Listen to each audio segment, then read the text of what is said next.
I think that I just kept getting so carried away with the film that I kept telling him, go bigger, go wider, go, I think with all that scale and color and opulence, we lost the nuance of the narrative, we lost the detail of the narrative. I just hope in the case of scale and opulence and something that bowled us over with the first look of Kalank, Karan Johar doesn't repeat the same mistake with this film.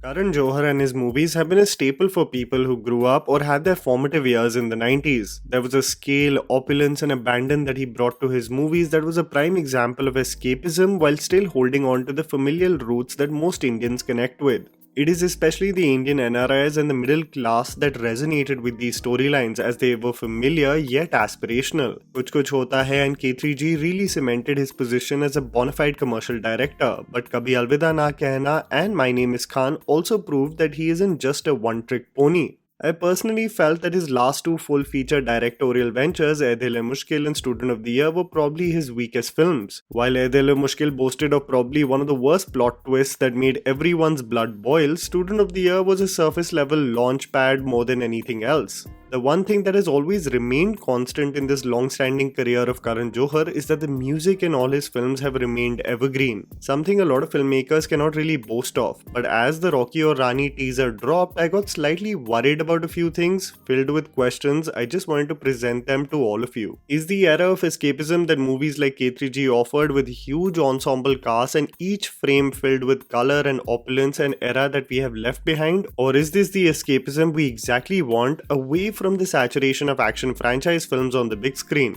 Is the pitch and loudness of a character like Pooh in the modern context cringe, or if showcased with the same tonality in the current market, will it be fully embraced by the public? Is this movie a clear case of so much detail and investment going in the frames that one loses track of the soul and heart of the storyline? Something that a Karan Johar produced film like Kalank suffered from. Is it important as a director to be relevant and constantly working? And have the years that Karan Johar has been inactive as a director and has spent more time on reality TV gigs made him slightly rusty as a filmmaker? More importantly, am I just reading too much into it and people just want to see beautiful people in beautiful frames wearing beautiful clothes on the big screen? The Rocky Aur Rani Kii Prem Kahaani teaser did not pique a large interest, excitement, or intrigue within me. Even though the scale looks magnificent and it's abundantly clear that Karan Johar leaves no stone unturned in making sure that one transports to a plethora of colors with massive sets, everything just seems alright rather than fill me with absolute joy and excitement. The one thing I'm most interested about is the music album being composed by Pritam, because if one thing we have realized regarding Bollywood films and generating interest among the audience initially for a theatrical release, the music really has to hit it out of the park for a substantial box office revenue. I have to say though that the song sung by Arijit Singh in the teaser actually kind of saved the edit. Tum Kya Mile absolutely enhanced the teaser, and I think the combination of Arijit Singh and Pritam just have a way of making you repeat the portion of the teaser again and again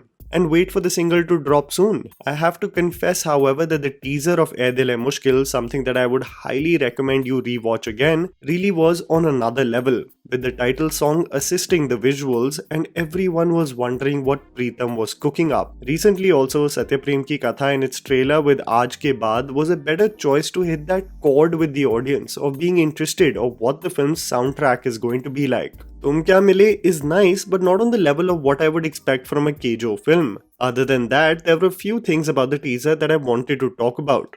Of course, the Randhavas and the Chatterjee families are going to go through several conflicts as their children like each other, but there was just something about Ranveer Singh's styling that did not sit right with me. Karan Johar in most of his films has men dressed in really chic and classy clothing. This might be the first time he's venturing into making his leading hero loud, especially from a stylistic point of view that is reflective of Ranveer's paparazzi appearances and Karan Johar's current style off camera. I wonder how the audience will react to the same, as we went from the Sherwanis of Shah Rukh and Hrithik in K3G, the sweaters in Kal Ho Na Ho, the hushed tones of My Name is Khan, and even a loud film like Student of the Year being subtle compared to these frames. The thing that stays true to the nature of Karan Johar films is that the lead, Alia in her sari, looks absolutely stunning. And Jaya Bachchan keeps up with the Sadhu avatar in which she meets the Indian paparazzi. I just mean jokes, by the way. I am hopeful for the film to have soul, especially being emotionally impactful with its family dynamic. But I have to confess that the teaser did not absolutely bowl me over, something that I totally expect from the scale and escapism that Karan Johar brings.